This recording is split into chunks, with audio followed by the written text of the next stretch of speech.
Welcome back. Prince George's County has a new COVID-19 policy. Just a few hours ago, the district announced students and faculty must wear a mask until further notice. Now, if you remember, masking became optional just last month. So here's what you need to know. That mask policy takes effect this Monday, just 2 weeks before classes begin.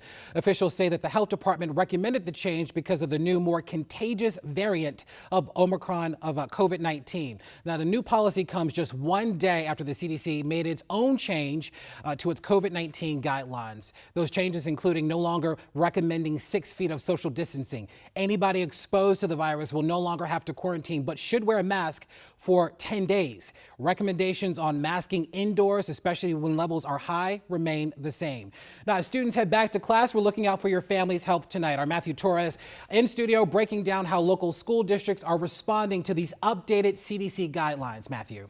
Hey Larry, many school districts have been relying on the CDC's guidance this whole time. Rules haven't been this relaxed since the start of the pandemic. Among the guidelines include removing the recommendation to quarantine except in high-risk settings, removing the need to cohort, and ending test-to-stay programs, and relaxing routine testing for COVID. The agency's general masking guidance for schools will stay the same as well, Larry. So Matthew, walk us through exactly how this is going to affect school districts throughout the DMV. Well, today we focused on Northern Virginia school systems. I reached out to see if there are any changes parents should know, and for the most part, the new guidelines won't be a big overhaul or won't see a major change. Arlington Public Schools and Loudoun County Public Schools already had some of the new CDC recommendations in place. For APS, folks who are not vaccinated, quarantine is required if exposed to COVID. Contact tracing has also ended. In the largest school district in the Commonwealth, Fairfax County Public Schools says it will update parents next week. A lot of parents are hoping to get back to some type of normal again as they wait on the final policy. We've been always more cautious, obviously, because of the medical history in our family.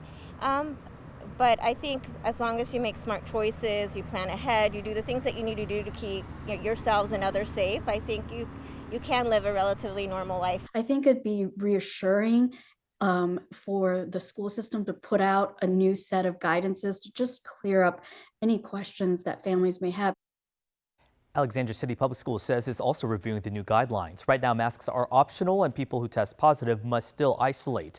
Negative tests after isolation, test-to-stay program, and tracing individual cases are no longer required. And that's the same in Fauquier County, where its response plan has been reduced a lot from the last year. Larry. It'll be interesting to see how families and students respond to these updates.